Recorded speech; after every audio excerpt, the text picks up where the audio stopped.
do not have a date set aside to commemorate what happened in 1967? I think there's no need for that because you'll be reopening old wounds. Have we healed the wounds? Let me tell you one thing. There are two things that shot Nelson Mandela to the global limelight as an elder statesman. Those two things, those two qualities were the spirit of forgiveness and mentorship. It's not that Mandela, during his tenure, his 4 years as president of South Africa, it's not that he was able to abolish poverty completely, or he was able to do everything 100%. But these two qualities shot him to the limelight, global limelight. These are the two qualities we are lacking in our leaders.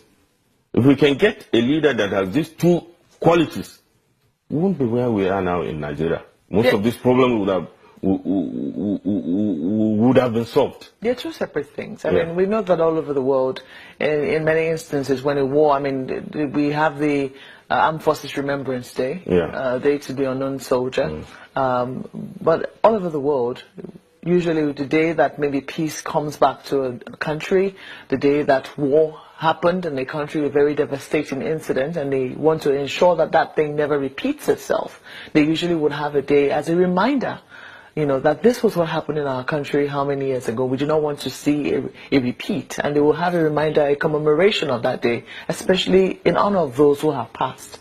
If, for instance, as a country, we haven't done that, and a certain section of this country decides that in the 50th year of this thing happening, we decide that everybody should sit at home. While I agree with you, what is wrong with that? While I agree with you, with your argument, you know we are in a democracy. We have representatives. We have the legislature.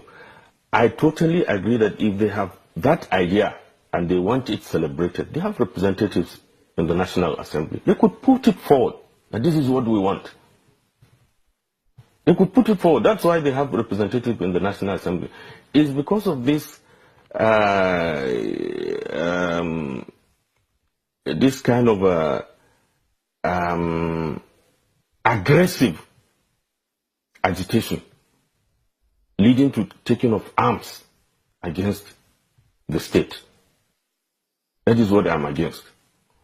Apart from the Deputy Senate President that, you know, cautioned these are our younger ones in the Southeast when Ipob gave that pronouncement. There was nobody, no elder in the Southeast or leader in the Southeast that issued a statement about it.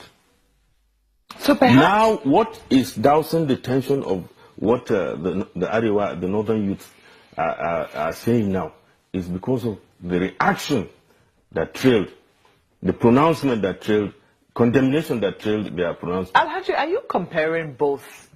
I mean, because there's a starting point. There's a starting point. Just a moment. There's a starting point. I'm not justifying the sit at home. I am not. But I'm saying that if we were to look at both of them face value, they do not compare.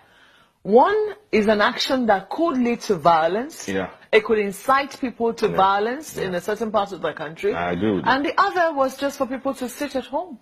That's what I'm telling you, that if the elders and leaders of the Southeast had condemned that and said, you know, we agree with you guys, we agree with your agitations, but make it, you know, peacefully. This, what happened, the kind of pronouncement we got from the Arewa youth, from the youth in the north, would have not come up. That's what I'm saying. That at times when you allow certain things to go, don't forget that Nnamdi Kanu is not an authority, is not in power. For him to have issued that kind of pronouncement and people obeyed it, then his counterparts in the north will feel that, okay, fine. If somebody who is not in the authority, who has no power, can issue a pronouncement and people will obey, they too could do the same thing. I'm not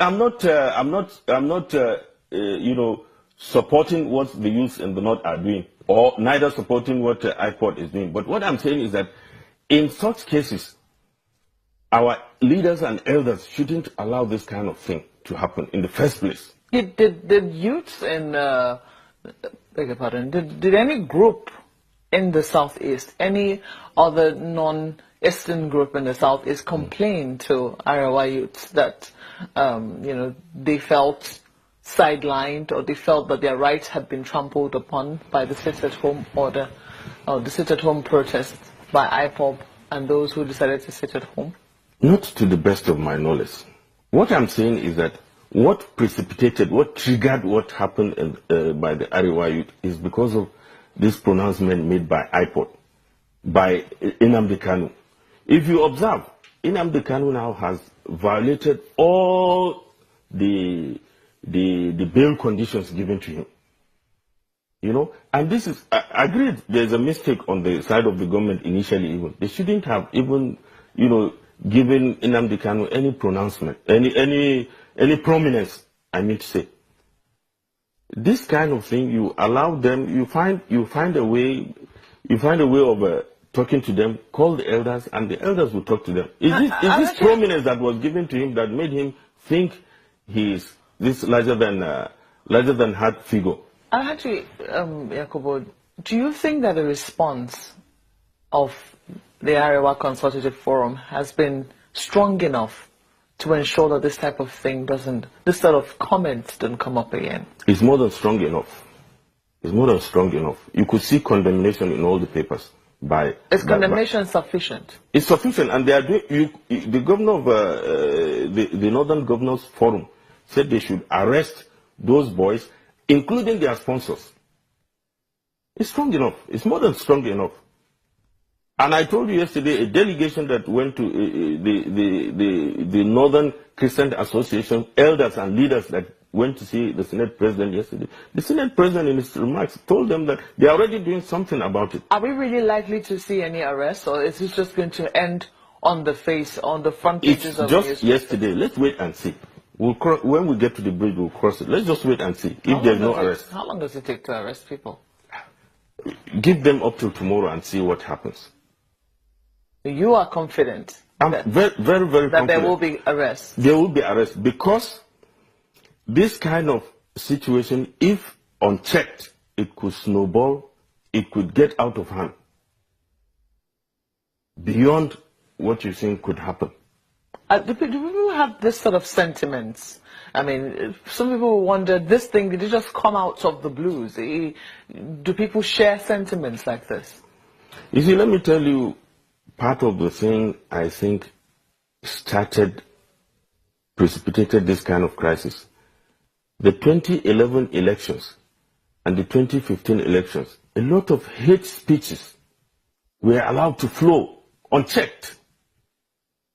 If you remember, I was here, no, it was in Lagos on these channels, 2011 or 2010, when Goodluck has not decided, President Goodluck Jonathan has not decided whether to contest or not. If you remember our discussion there, I told you that he shouldn't contest, because I think within that PDP at that time, they have an arrangement that 8 years north, 8 years south.